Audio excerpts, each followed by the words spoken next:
Le petit jeu est de tomber sur un copain écrivain qui est capable de partager avec moi une absence totale de vanité d'auteur, je veux dire, pour se prêter à l'exercice d'une écriture en commun. C'est quelque chose de très rare parmi les auteurs, très très rare. Parce qu'il faut vraiment mettre sa vanité dans sa poche et accepter le fait que, par principe, tout ce qu'on a écrit va être lu immédiatement et retravaillé, et corrigé, amendé, augmenté, diminué par quelqu'un en qui on a confiance.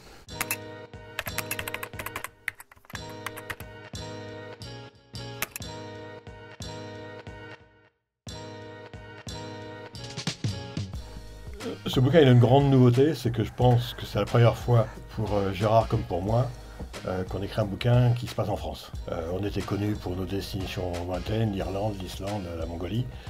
Pour l'instant, ça se passe en Provence. Le pitch, il est tout simple. C'est comment dans un petit village de Provence, apparemment tranquille, qui prépare le 14 juillet, comment l'arrivée d'un étranger, qu'on appelle le Bohemian, ce qui veut dire le bohémien en fait, va tout faire dégénérer en quelques jours, parce que l'arrivée d'un élément étranger va cristalliser un certain nombre de souvenirs, de rancœurs, de désirs, de convoitises, et que tout ça va se terminer dans une apothéose à la fois dramatique et en même temps feu d'artifice du 14 juillet. Le personnage nous intéressait parce que l'arrivée d'un inconnu quelque part dérange toujours. Dans les livres de Giono, dans ses écrits, dans Regain, dans Colline, souvent le malheur arrive par la route.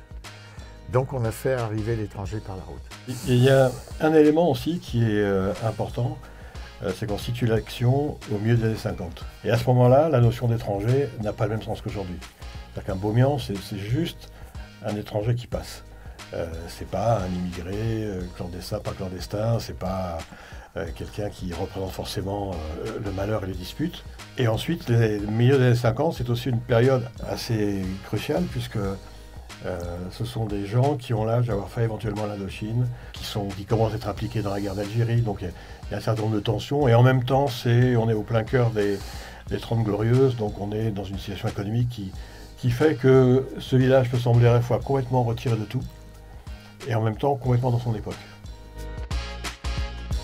Oui, c'est ce qui plane. Le décor joue aussi dans cette impression-là, parce que la garrigue, c'est la base du western. Les terres provençales, en restant que, même plantées d'oliviers et de lavande, restent des terres sauvages. La pénibilité est normale, comme elle est normale dans un canyon de l'Arizona ou dans un western quelconque. Si on réfléchit bien, c'est quelque chose qu'on aurait pu dire, ou qu'on pourrait dire même sur un certain nombre de livres de Giono. Oui. On est dans les westerns, on est dans les personnalités attachées à leur terre, foncièrement, vraiment, avec l'arrivée d'un étranger.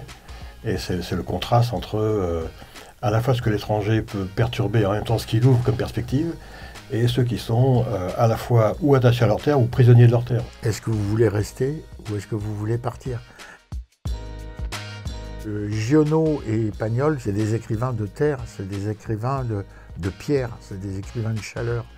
Donc c'est important de savoir comment ces auteurs-là ont su transcrire la difficulté de vivre, le bonheur de vivre et la facilité de vivre de temps en temps, malgré les secrets, dans cet environnement aride et difficile. C'est un bon décor, et le décor est un personnage dans ce livre. C'est pas vraiment une surprise, parce que si on regarde bien les bouquins de Gérard comme les miens, on a toujours eu cette volonté de parler de pays qu'on adore. L'amour qu'a Gérard pour l'Irlande n'est pas à démontrer, l'amour que j'ai pour la Mongolie ne l'est pas non plus, ou même pour d'autres terres un peu minérales.